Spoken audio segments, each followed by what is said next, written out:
El extraordinario. Extraordinarium.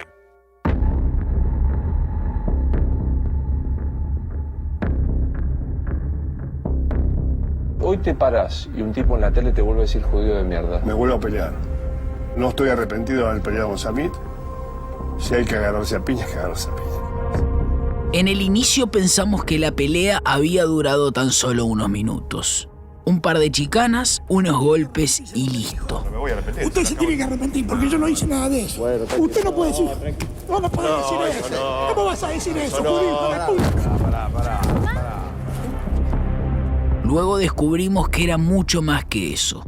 Casi un programa completo de enfrentamiento verbal, insultos y provocaciones. Sabe que está muy mal informado. Bueno, su Está hermano. tan mal informado como lo que puso ahí. Ya veo cómo piensa. Por supuesto. ¿Tiene un componente racista en su cabeza? No. En el episodio anterior vimos cómo Mauro estaba decidido a pelearse en busca de un poco de rating. Pero la bronca verdadera, la que los enemistó para siempre, viene desde mucho antes. Antes del inicio del programa en vivo, antes del pasado de sus protagonistas, incluso antes de que Samid y Viale hubieran nacido.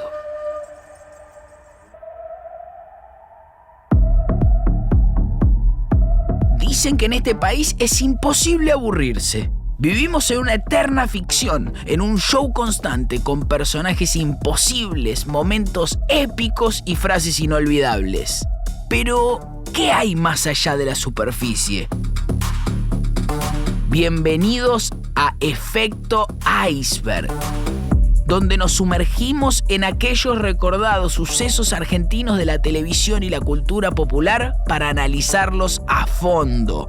Mi nombre es Luquita Rodríguez y junto a especialistas e investigadores nos meteremos en las profundidades de los grandes momentos de la cultura pop argentina.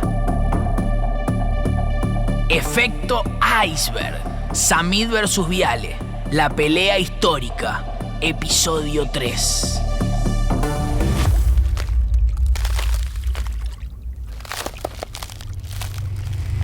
Dígame cómo se llama.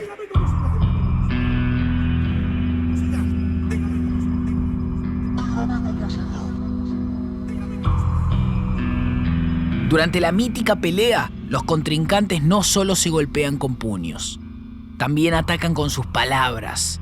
Ya vimos de dónde viene el pague sus impuestos de Viale.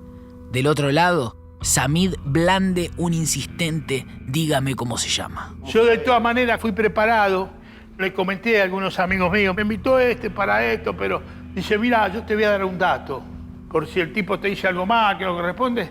Él no se llama Mauro Viale, se llama Golfa, qué sé yo, se cambió el nombre, bueno, por temas que ya sabemos cómo son. Dígame cómo se llama, una de las frases más repetidas popularmente, no fue una improvisación de Samid.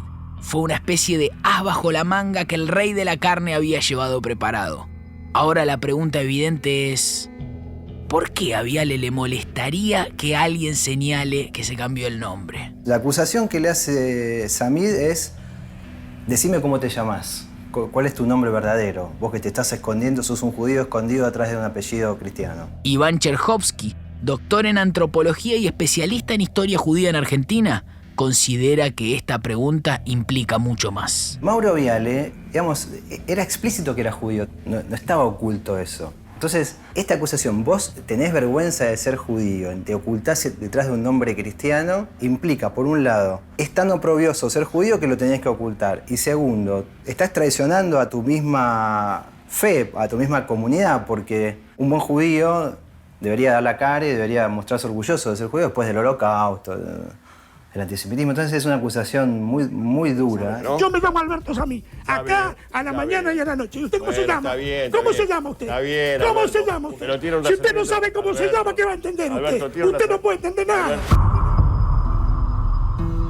Durante la entrevista completa revelada recientemente, constatamos que Samid insiste con el nombre de Viale unas 34 veces. ¿Qué sé yo supuse que si vos te llamás José y decís que te llamás Carlos, yo te digo, ¿cómo te llamabas? Carlos, ¿y cómo Carlos? Yo te llamás José. No sé. Samid desliza la idea de que cambiarse el nombre implica sí o sí ocultar su identidad o algo. Mauro Viale era el relator de fútbol más escuchado en televisión, con Macaya Márquez. Todos los futboleros veíamos y todo el mundo sabía que Mauro es judío. Como muchos judíos argentinos que han trabajado en televisión, en radio, en cine, en los medios, se cambió el apellido, yo no lo sé exactamente, pero me parece, no tanto por esconder su identidad judía, sino más bien para simplificar el nombre y que fuera más fácil de ubicarlo, de recordarlo, como hizo Tato Bores, que era Bornstein, se puso Bores, y tantos otros, y muchos otros, incluso de esa época, no se cambiaban el nombre y el apellido. Por ejemplo, Jorge Ginsburg, que era en esa época uno de los judíos más famosos. Otro caso distinto fue el de Marcelo Araujo, compañero de Viale, quien en una entrevista contó que cambió su apellido porque su padre había huido de Polonia y nunca pudo superar el dolor. Araujo dice: ese miedo y el antisemitismo que se vivía aquí me llevaron a cambiar el nombre. Por su parte, Viale contó en varias entrevistas que él lo hizo por una tradición artística y que tomó su nuevo nombre en homenaje a la calle Luis Viale, donde nació, en el barrio de La Paternal.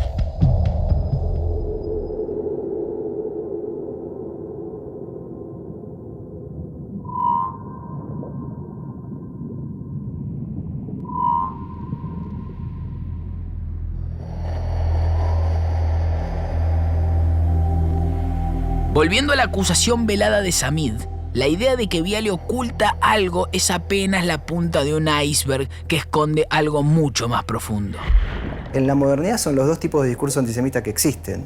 Los judíos como los que mataron a Jesús o los judíos como una especie de infiltrado pero que juega para el enemigo. El antisemitismo en la actualidad es un tema difícil de abordar con exactitud estadística. Vos podés decir, ¿hay antisemitismo o no? De acuerdo a ciertos indicadores como las profanaciones a cementerios, los exabruptos como esta pelea. Pero ¿qué piensa la gente en el fondo? Nadie lo sabe. La mente es inextricable. Lo que sí hubo en los últimos 30 años en Argentina y en gran parte del mundo occidental son políticas multiculturalistas. Es decir, el Estado ahora apoya a las minorías, las ayuda a mantener sus identidades. Ese proceso impactó muchísimo en la Argentina. Pero este proceso de aceptación de las múltiples culturas que vivimos en Argentina no estuvo siempre presente. Y tal vez la mejor forma de entender la frase de Samid es hacer un breve repaso histórico del antisemitismo en Argentina.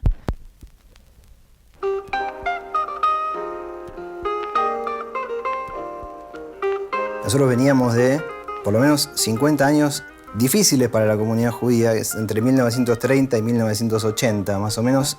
En los colegios se le decía a los chicos en la clase de catecismo que los judíos habían matado al Señor Jesucristo. Después, en los 60 hay un antisemitismo de base nacionalista relacionado con el caso Eichmann, de grupos protoguerrilleros de la derecha a cometer atentados, a matar a punta de pistola a jóvenes judíos, torturar.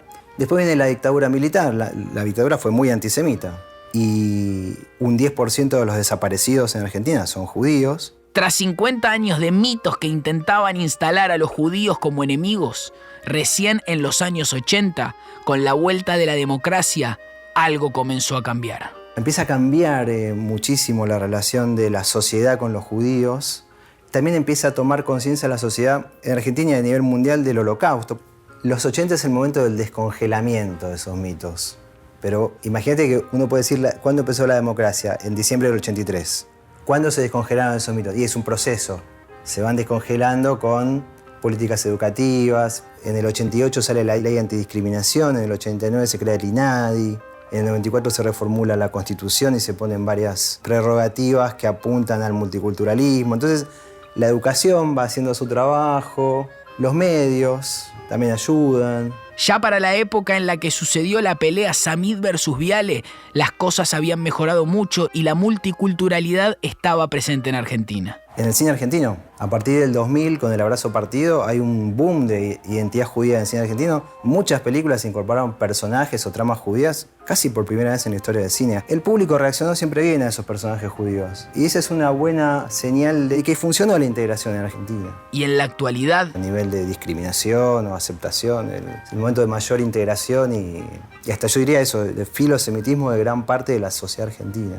sin embargo, como decíamos al principio, el antisemitismo tiene un velo que lo hace muy complejo de analizar estadísticamente. Insisto, si vas a meterte en el alma de una persona, no hay una forma científica de determinar lo que piensa una persona, porque todos podemos mentir y simular, porque lo políticamente correcto es otra cosa. En el clímax de la pelea, Samid no tuvo ningún interés en disimular su pensamiento. ¿Cómo vas a decir eso, judío hijo de puta? Judío hijo de puta. No, fue tremendo, viste que te causa risa, pero eso fue un ataque feo, pues fue un ataque religioso a la condición de judío, un espanto, es un antisemita aprobado, eso es lo peor de todo. Judío hijo de puta, le dije. ¿Cómo vas a decir eso? Como le he dicho, tan hijo de puta, turco hijo de puta, no se tiene que ver, ¿eh? No da lugar, porque estás repitiendo un discurso que ya está muy cargado. Judío hijo de puta está muy cargado históricamente, entonces tenés que ser más respetuoso, tenés que decir, apuntar a la persona, no a una identidad colectiva. Evidentemente, Samid le apuntó a la identidad colectiva. Pero, ¿por qué lo hizo? No podés separar, en este caso, un fenómeno como el antisemitismo, la judeofobia, no la puedes separar de la opinión personal y la historia particular de una persona del contexto, la época, la sociedad, la comunidad en la que vive. Porque todos estamos un poco prisioneros de todos esos discursos y esa historia, y más siendo él de origen árabe musulmán, hablando con un judío. Samid es de origen sirio y Viale era judío. El conflicto árabe-israelí tiene una larga historia. ¿Será esta una de las razones detrás de la pelea? Evidentemente hay un peso de la historia y del conflicto. El 2012 es un conflicto muy largo, digamos, que arranca la década del 20, 80 años de conflicto hay. Entonces seguro que hay un, por lo menos algún trasfondo ahí histórico tiene que haber. Algún trasfondo histórico tiene que haber. Algún trasfondo histórico tiene que haber. Yo, Carlos Saúl Menem, juro por Dios nuestro Señor. Amado y odiado, caudillo provincial, incorregible y seductor. En su apogeo, el extravagante presidente invitó a su residencia a los Rolling Stones. Fue gobernador de La Rioja, senador nacional y presidente argentino entre 1989 y 1999. Y protagonizó escándalos sensacionalistas, hijo de inmigrantes sirios y abogado de carrera. ¿Qué pasó en nuestro país en esa década? Se incorporó al Partido Peronista entre 1950 y 1960. Para seguir indagando en el trasfondo histórico, nos falta conocer algo increíble de esta pelea, y es que ambos contrincantes fueron amigos del expresidente argentino Carlos Saúl Menem. Cuando Menem arranca la campaña, yo era diputado provincial. Queremos terminar definitivamente con esta Argentina de la especulación y de la usura para entrar a la Argentina de la cultura del trabajo y de la producción. El 14 de mayo, Menem presidente. Entonces yo lo hablo con mi papá, que estaba vivo en ese momento. Mi papá sirio tenía mucho conocimiento en la colectividad, muy respetado, era mi viejo. Y bueno, le dije, mirá, hay un hijo de paisano, así que, de sirio, que quiere ser presidente. No lo conocía nadie el partido. Y dice, necesitamos hacer algunos fondos, si podemos buscar con algunos paisanos tuyos, qué sé yo, a ver si podemos conseguir un dinero semanal para la campaña. Sí, me dijo, dice, sí, vamos a hacer un asado en casa, los voy a invitar. Mi viejo hizo un asado, invitó a todos los amigos de él, tipo muy conocido, ¿viste? De la colectividad, que tenían buen poder, y Menem vino. Samid termina como asesor de Menem, teniendo su propia oficina en la Casa de Gobierno, al lado de la del presidente. Yo lo ayudé mucho a Menem, pero cuando Menem envió los barcos contra los árabes, yo rompí con él, porque él no se olvidó de dónde venía. Samid se refiere a la primera guerra del Golfo en 1990, cuando Menem decidió apoyar a Estados Unidos frente a Irak. Compatriotas, pueblo argentino, con la misión de asegurar la paz en el Golfo y en cumplimiento de las resoluciones de Naciones Unidas, el señor presidente de la Nación ha ordenado la movilización de oficiales y suboficiales del Ejército, de la Fuerza Aérea y de la Armada Argentinas. Una traición imperdonable para Samid, que consideraba que Menem, teniendo raíces árabes, tenía que apoyar a Irak, nunca a Estados Unidos. Porque Menem no tenía que haber mandado los barcos contra los árabes. Si él sabía cómo era la historia. Sabía perfectamente que esa es una provincia nuestra, una provincia de Irak. Yo tenía la presión de mi viejo, de los amigos de mi viejo, todo, que yo le hice poner un montón de guita toda la semana para que después le mande los barcos a matarle a los parientes. Samid no solo estaba en contra de esta decisión, sino que lo enfrentó e intentó por su cuenta mandar 140 toneladas de carne para ayudar a Irak. Menem lo despidió como asesor por eso. Ahí se quebró el vínculo. Tenés que tener principios, si no tenés principios no servís para nada. Mientras tanto, Mauro Viale se hacía conocido como periodista y era particularmente respetado por el mandatario. Señor presidente, es un gusto saludarlo y agradeciendo la gentileza de estar usted ahí. Buenas noches, Mauro. Muchísimas gracias por esta invitación. Uno de los mejores periodistas, más veraces, con que cuenta la prensa argentina. Para nadie es un secreto que Mauro Viale va siempre de frente, no oculta absolutamente nada, por más dramáticos que sean los temas, y es lo que realmente le interesa a nuestra comunidad. Esta amistad en común con el presidente emerge años después en la famosa pelea que estamos analizando. Menem es el gobierno que usted apoyó, su amigo. Hasta el año 90. Bueno. Fue el primero que me fui yo, cuando me di cuenta que iba a traicionar al país. Se puede interpretar de varias maneras, o que Menem traicionó al país o que usted traicionó a Menem.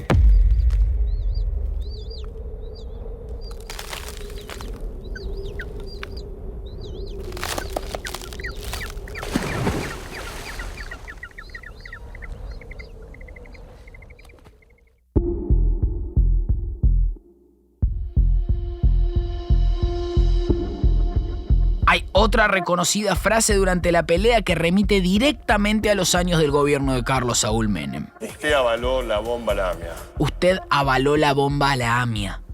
¿De dónde surge esta acusación? Hora 9:53. Sobre el cielo tormentoso de Buenos Aires, una densa columna de humo negro. Acaba de oírse una explosión descomunal y una cámara de televisión registra el momento. Se recorta el perfil de la ciudad y por el sonido ambiente se adivina la tragedia. Bajo el gobierno de Menem, con 2 años y 4 meses de diferencia, fueron perpetrados los 2 atentados con mayor número de víctimas de la historia argentina. En los 2 casos, el blanco fue el mismo, la comunidad judía. Bueno, el 18 de julio de 1994 hubo un atentado terrorista en la AMIA donde murieron 85 personas. Y antes había estado en el 92 el atentado a la Embajada de Israel, donde murieron 31 personas, que no está del todo esclarecido, pero que también tiene que ver con el terrorismo internacional. Y en el fondo de esos 2 atentados está el conflicto árabe-israelí, el conflicto entre Israel y los países árabes en Medio Oriente. Para Mauro Viale, la AMIA no era un lugar más. El atentado de 1994 lo tocaba de cerca. Un dato poco conocido de Viale es que estaba muy conectado con la Embajada de Israel y con la AMIA, la Asociación Mutual Israelita Argentina. Esto le contaba en una entrevista a Luis Novarecio. Yo trabajé en la Embajada de Israel 2 años como encargado de prensa, con un embajador fenomenal. Trabajé 1 año en la AMIA como encargado de prensa. Pero, primicia, fui director de la Secretaría de Israel en la Argentina, 1 año, en la Histadrut. También manejé eso todo al mismo tiempo. Tal vez por su pasado en la AMIA y por su cercanía con el presidente, Mauro Viale tuvo a Menem en vivo para hablar por primera vez en público de esta tragedia. Me comunican desde la Mossad, desde Israel, es decir, le comunican a la CIDE para que me digan a mí, a los efectos de dar la información, de que se atribuyó el atentado a un grupo terrorista que tiene su asiento en el sur del Líbano, en Sidón, yo tengo la obligación de hacer público esta información. Gracias por la primicia, señor presidente. No, al contrario. A lo largo de todos estos años, la investigación de la causa AMIA tuvo cientos de ramificaciones y teorías diferentes. Por ejemplo, la pista siria. Bueno, el tema es que cuando sube Menem a la presidencia, Menem es de origen sirio, musulmán, se tuvo que convertir al catolicismo para ser presidente. Y el gobierno sirio le financia parte de la campaña a cambio de que él después le diera tecnología nuclear. A nivel de ciencia de base, en Argentina hay un desarrollo importante de tecnología nuclear. Y cuando Menem gana las elecciones, hace un vuelco ideológico, digamos, se alía con el consenso de Washington, con el mundo occidental, con Estados Unidos, y no solamente no le da lo que les había prometido al gobierno sirio, sino que es el primer presidente argentino, él visita Israel, y eso ya es una mojada de oreja muy grande para el gobierno sirio. Entonces se especuló con que esto era una venganza de los sirios por la traición de Menem. La pista siria fue una de las tantas que se siguieron en esa época. Pero bueno, hoy en día, después del juicio, también hace poco salió un informe del Mossad, ya se sabe que el atentado lo realizan los iraníes, no los sirios, ¿no? De Hezbollah. Usted avaló. No descalifique. Usted avaló la bomba Lamia.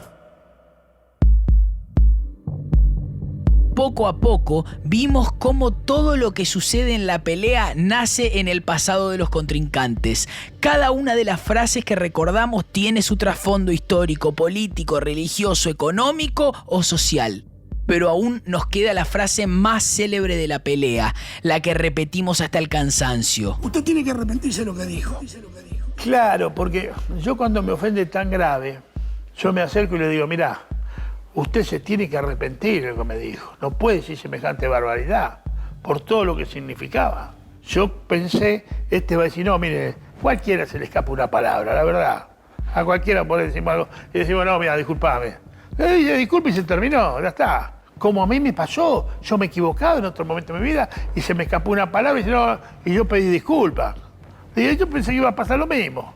Y no, al contrario, él la elevó. 20 años después, Samid recuerda ese momento como si hubiera pasado ayer.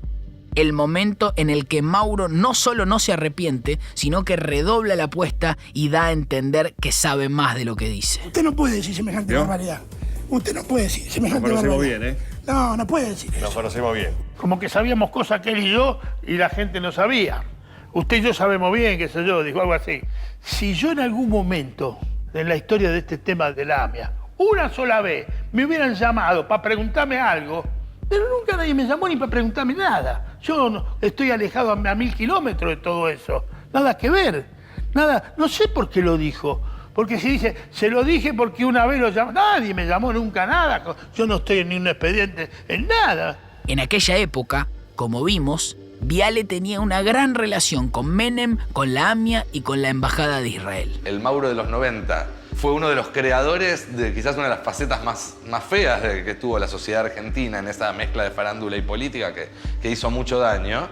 Y también de mafias y de servicios y demás. Acá llegamos al fondo del iceberg. El que habla es el periodista Nico Lantos. Y después todo el preconcepto de ese Mauro más oscuro, más vinculado con lo que ahora se dice las cloacas de la democracia, con los servicios de inteligencia.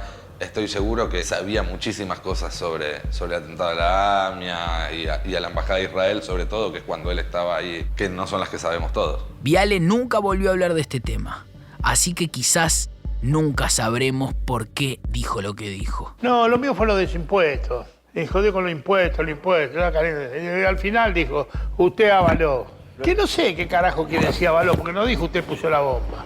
¿Usted avaló? ¿Qué quiere decir avaló? ¿Qué interpretá? ¿Que yo contribuí a la bomba o que yo estuve de acuerdo? ¿O que yo me puse contento? No sé qué quiere decir avaló. Nunca lo vamos a saber.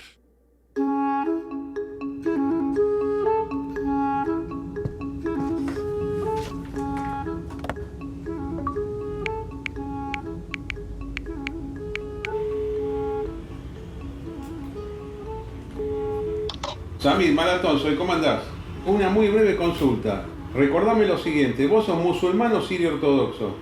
Perfecto. Quería chequear. Con ustedes, Carlos Maslatón, personaje inclasificable de la política argentina, judío como Viale, hijo de sirios como Samid. La simplificación desde Argentina de que hay un mundo árabe que ataca a los judíos o que ataca a los israelíes o al sionismo como tal, esa generalización no es aplicable. Si Mauro Viale sintió que Samid era un representante de eso, se equivocó. Y si Samid a lo mejor se siente enfrentado a un Mauro Viale o a algo parecido a Mauro Viale o a un judío argentino, a un sionista argentino o al Estado de Israel, yo le digo, guarda, abramos este tema, porque no es tan direccional como parece. Maslatón es un especialista en el conflicto en Medio Oriente y tiene un par de cosas históricas para decir al respecto de esta pelea. Hay que entender cómo es el tema de las religiones, entre comillas, nacionalidades en el Medio Oriente. En el Medio Oriente las nacionalidades son anteriores a los países, por eso es muy distinta la nacionalidad de la ciudadanía. Las lealtades son por nacionalidad, porque son previas a la constitución de los países. Para Maslatón, en términos históricos, esta pelea no debería haber sucedido. ¿Qué es Samid? Samid es un musulmán sunita sirio. Entonces, mirá cómo es la lógica. Si Samid es un musulmán sunita, él está naturalmente enfrentado al gobierno de Siria, que es alawita, que es una secta aliada a Irán y aliada a Hezbollah.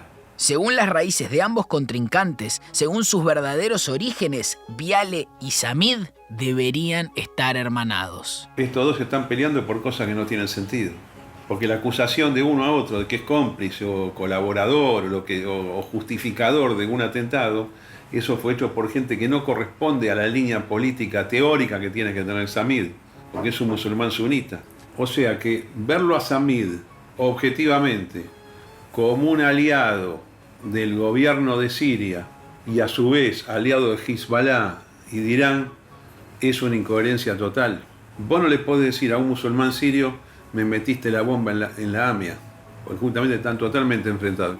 Tal vez, como vimos en el episodio 1, las acusaciones que dieron origen a la pelea surgen de la simplificación y la vorágine de la televisión y del atractivo que causa al espectador. Son dos tipos que en la televisión, un invitado famoso y un periodista se agarran a trompar. La verdad que es tremendamente es cómico.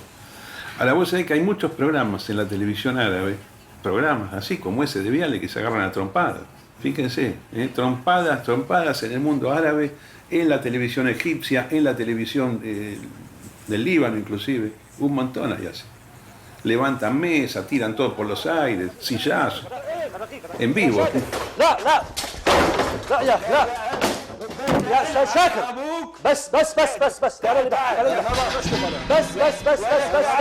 Lo cierto es que incluso muchos años después, ninguno se arrepintió de lo sucedido. Me vuelvo a pelear. No estoy arrepentido de haber peleado con Samid. Si hay que agarrarse a piñas, que agarrarse a piñas. No me arrepiento de nada que me arrepentí. Que me arrepiento él, te tiene que arrepentir, no yo. Al lado del dulce de leche, del obelisco y de Messi, en el Gran Teatro Argentino, está esta escena que condensa mágicamente lo más gracioso y lo más oscuro de nuestro país. Esa mezcla de farándula, política, cuestiones casi te diría de ancestrales de lucha entre distintos estereotipos o arquetipos. Creo que se resume un poco ahí, desde lo más trágico hasta lo más grotesco, desde la bomba en la AMIA. Es una especie de Aleph de la esfera pública argentina esa escena, ¿no? Se mezcla el espectáculo con lo político, con la historia, la actualidad, está todo condensado ahí. Señoras y señores, hemos llegado a lo más hondo del iceberg Samid Viale. Y aún nos queda volver a la superficie. Aquí comienza Bailando por un Sueño. Se viene un nuevo ídolo de la televisión argentina. Se viene Alberto Samid. En el próximo capítulo. Impresionante la hamburguesa de Alberto Samid. Mucha gente. Quien nos recibió atendiendo la hamburguesería, que te vendía hamburguesas y papas fritas como cualquier cadena de comida rápida, era Alberto. Estaba ahí. Nos queda analizar cómo esta pelea histórica torció el curso de la vida de sus protagonistas. Último momento. momento. Está prófugo, está en la clandestinidad. Alberto Samedi, ¿cómo le va? Lorena. ¿Qué pasó con ellos estos 20 años? Yo conocí 2 Mauro Viales. En aquel tiempo era un Mauro Viales provocador, y después el último Mauro ¿Y qué pasó con nosotros desde aquellos puñetazos aparentemente superficiales? Se imprimieron almohadones, tazas. ¿Quién era? ¿Te acordás que querían que hagamos la revancha? Leffi era, algo así. Lo llamaron de un alfajor muy importante para que hagan una policía junta. ¿Juntos? Le ofrecieron un fangote de guita. ¿Cómo fue que esta pelea se convirtió en el ícono de la cultura popular argentina? Soy hincha de Gardel, hincha de Boca, hincha de Ford y le tengo bronca a Mauro Viales. ¿Se supo algo del viejito que entra y lo patea diciendo esta es la mía cuando ya está en el Hay dos versiones.